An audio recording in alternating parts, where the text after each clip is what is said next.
Olá, alunos do segundo ano, estamos retomando a nossa videoaula para eu passar para vocês o resumo dessa semana, tá? Essa semana retomamos na segunda-feira. Às segundas-feiras eu estou trabalhando aquela gramática, né?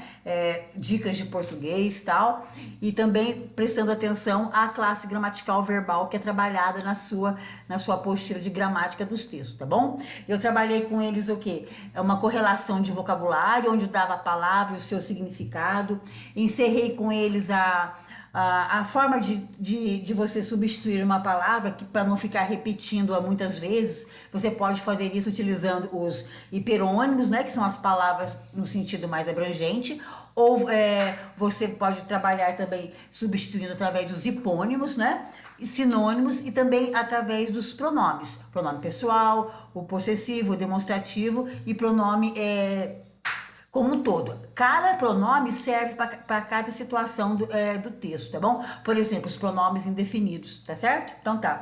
E também trabalhei com eles o quê? Para se evitar o uso de pleonasmos, aquelas redundâncias. Evitar, essa é a palavra-chave. Evitar, por exemplo, ganhar grátis, planejar antecipadamente, planos para o futuro, metades iguais. Às vezes a gente até dá uma forçada, mas de vez em quando a gente ouve sim umas aberrações com relação, umas incorreções, né, no uso de algumas palavras no dia a dia.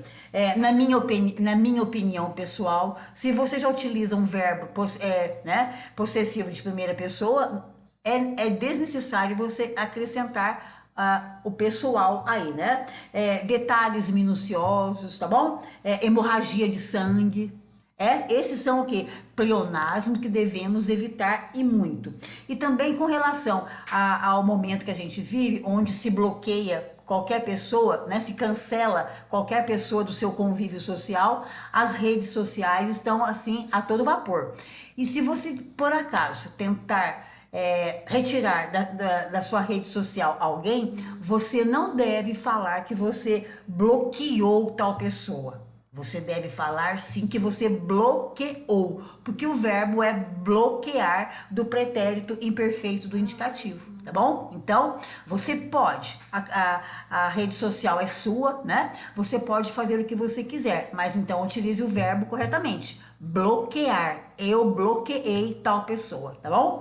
E essas e outras dicas, os colegas que estavam presenciais têm no caderno. Se vocês entrarem em contato com eles, pedirem para que eles mandem um print para vocês, é muito válido, tá bom? Qualquer ajuda que a gente der com relação à gramática, né, no nosso dia a dia, para que a gente tenha um cuidado com a nossa língua, é muito válido, tá certo? E na terça-feira eu encerrei a parte de literatura com o parnasianismo. Eu trabalhei com eles Olavo Bilac, que é o terceiro poeta que forma a tríade parnasiana, tá? E fiz o quê? Um retrocesso com eles sobre o quê? Por que o movimento chama-se parnasianismo, né? Porque veio lá do Monte Parnaso, tá? Onde os deuses se encontravam, não é verdade? Então, daí e se inspiraram para criar o nome desse movimento. E também o que? A importância desse movimento na França, que nessa época a França era o país, né, que estava na moda, saiu um pouquinho de Portugal. Depois veio o quê? A influência do parnasianismo nas artes, na pintura, na arquitetura, tá? E na arquitetura, na apostila de vocês, traz o quê? Acho que vocês até já viram a construção dos três teatros municipais, sempre na arte clássica, né?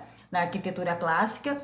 E retomando com eles também o que? As características do movimento parnasiano em si, né? Que é um movimento de poesia, que tem as formas fixas, o soneto, as rimas, né? As rimas são perfeitas, a escolha detalhista das palavras para se construir um texto, já que a máxima do parnasianismo é o que? A arte pela arte, tá bom? Então foi isso que eu trabalhei com eles. Aí depois, nas páginas, olha só, da sua apostila, eu trabalhei da página 36 até a página 39, nós lemos sobre o Olavo Bilac, sobre uma breve biografia desse autor, que é conhecido como o Príncipe dos Poetas, né?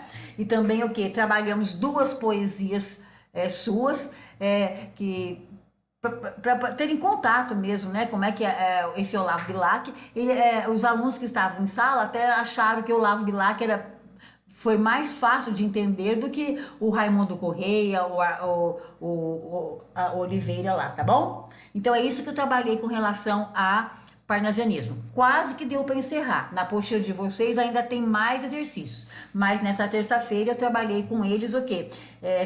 36 e 39, trabalhei as características de todos, revi com eles o que? Raimundo Correia, Alberto Oliveira, e encerrando as características do Olavo Bilac no parnasianismo, tá bom? Prestem bem atenção para vocês verem que isso já é matéria de prova. E na língua portuguesa, na quarta-feira, né? Na quarta-feira, o que foi? Deu tudo certinho para a gente trabalhar a gramática dos verbos, tá bom? Reforçando o quê? O encerramento do verbo com a parte somente de exercício, tá bom, gente? Olha só, a matéria em si do verbo nós encerramos semana passada, que eu já passei para vocês. Agora ficou somente o quê? Eu trabalhei o para construir, o para praticar e o para aprimorar da sua apostila. A gente está ficando quase que sem matéria porque a matéria de verbos não é tão extensa na sua apostila. Olha só. Mas você vai ver, trabalhamos a página 23 e 24, que é o para construir, um texto bíblico, foi até um exercício de intertextualidade, tá? Que você vai ver que é muito interessante. Trabalhamos isso no para construir da 23 e 24. Da 25 e 26 são aqueles exercícios de dar um exemplo e classifica a frase, tá bom? E depois no para aprimorar, por último, na página 27, trabalhamos também e encerramos verbos aí, tá? Aí semana que vem o que for trabalhado em sala sobre encerrando verbos e gramática, eu trago para vocês, tá? E na quinta-feira nós tivemos a aula de produção de texto. Como no finalzinho da produção de texto, aquela narratividade de ficção, né, de verossimilhança, agora a gente está encerrando também o estudo dos contos. Aí eu trabalhei com eles em sala o quê? Textos, né, contos, e trabalhando toda essa estrutura, né, desse gênero textual que foi bem trabalhado na apostila de vocês. Então, alunos do segundo ano, para esta semana é isso que a professora tem que falar para vocês. O segundo ano, se você for procurar a página que eu trabalhei quinta-feira, né, é a página de 20 a 22. Eu trabalhei as questões de textos, que eram um exemplo de contos bem menores, né?